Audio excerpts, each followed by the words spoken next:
Hello friends, this is Kiran and welcome to my YouTube channel.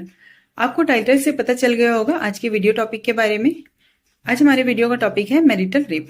कुछ ऐसे भी लोग होंगे जो इसके बारे में नहीं जानते होंगे, ये थोड़ा न्यू वर्ड होगा उनके लिए, क्योंकि हम जिस सोसाइटी में रहते हैं वहाँ अभी भी मैरिटल रेप को ज्यादा इंपॉर्टेंस नहीं दिया जाता है।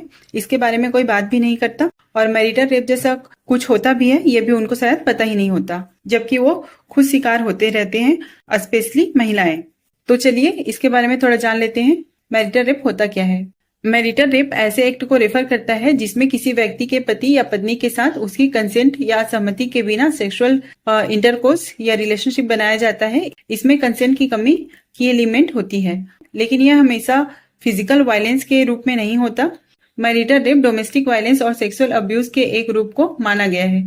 शादी में हस्बैंड और वाइफ के बीच सेक्सुअल रिलेशनशिप को एक राइट माना जाता है, लेकिन आज सोसाइटी में कई ऐसे लोग हैं जो बिना कंसेंट के ऐसा करना किसी व्यक्ति के ऑटोनॉमी का वायलेशन है। इस मैरिटल रेप के लिए हमारे देश में लॉ है।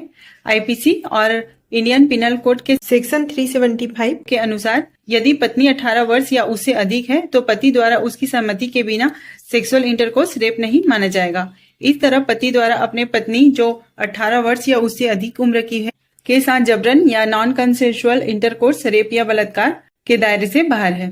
इस लॉ के कारण भारत में मैरिटल रेप एक सीरियस टॉपिक बन चुका है।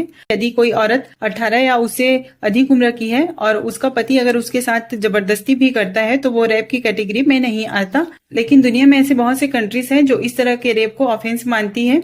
अराउंड 2.6 बिलियन वीमेन ऐसे देशों में रहती हैं जहां पर मैरिटल रेप लीगल है और इसके लिए कोई रिजिड रूल नहीं है। इस मैरिटल रेप पर सेंट्रल गवर्नमेंट क्या कहती है, चलिए जानते हैं उसके बारे में। According to the Indian Express report, Supreme Court के सामने एक स्टेट में सेंट्रल गवर्नमेंट ने हाल ही में मैरिटल रेप को रेप के रूप में क्लासिफिकेशन करने का विरोध किया है, labelling the term as excessively harsh and disproportionate within the concept of marriage. लेकिन गवर्नमेंट ने यह एक्नॉलेज किया कि हस्बैंड को अपने वाइफ की कंसेंट का वायलेशन करने का कोई फंडामेंटल राइट नहीं है। गवर्नमेंट ने यह तर्क दिया कि मैरिज जैसे इंस्टीट्यूशन ऐसी कॉम्प्लेक्सिटीज को लाती है जो with in marriage non consensual sex को बाहर के सिमिलर एक्ट से डिफ्रेंशिएट करती है। यह सबमिट किया गया कि पति के पास अपने पत्नी की सहमति का उल्लंघन करने का कोई मौलिक अधिकार नहीं है। हालांकि भारत में द नेचर ऑफ रेप जो रिकॉग्नाइज किया गया है, मैरिज जैसे इंस्टीट्यूशन पर लागू करना शायद हार्श है और इसीलिए असामान्य माना जा सकता है। मिनिस्ट्री ऑफ होम अफेयर्स ने एक एफिडेविट सबमिट किया जिसमें कहा गया कि यह फर्स्ट टाइम है जब सेंटर ने इंडियन लॉ में मैरिज रेप के एक्सेप्शन को हटाने का ऑफिशियली अपोज किया। सुप्रीम कोर्ट की क्या ओपिनियन है इस मैरिटल रेप पर, चलिए इसके बारे में भी जान लेते हैं। Justice Rajiv Shakdher who headed the 2 जज बेंच इंडियन पिनल कोड का सेक्शन 375 के एक्सेप्शंस को अनकॉन्स्टिट्यूशनल डिक्लेयर कर दिया, जिसमें कहा गया था कि यदि पत्नी की उम्र 18 वर्ष या उससे अधिक है तो पति द्वारा उसकी सहमति के बिना भी सेक्सुअल इंटरकोर्स रेप नहीं माना जाएगा। फिलहाल ये मैटर अभी सुप्रीम कोर्ट में पेंडिंग है। सुप्रीम कोर्ट ही डिसाइड करेगी मैरिटल रेप की कैटेगरी में आता है या नहीं।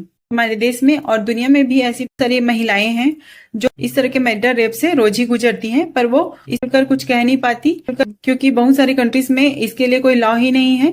यदि है तो उसको इतनी प्रायोरिटी नहीं दी जाती, या समाज के डर से या फैमिली टूटने की वजह से या फिर किसी और रीजन से वो चुप रह जाती हैं। मैक्सिमम टाइम डोमेस्टिक वायलेंस के रूप में सामने आता है। यदि कोई औरत शादीशुदा है और उसके पति उसके साथ जबरदस्ती करता है उसके कंसेंट के बिना, तो इसको बहुत सारे लोग रेप नहीं मानते क्योंकि वो उसके पति का राइट मानते हैं।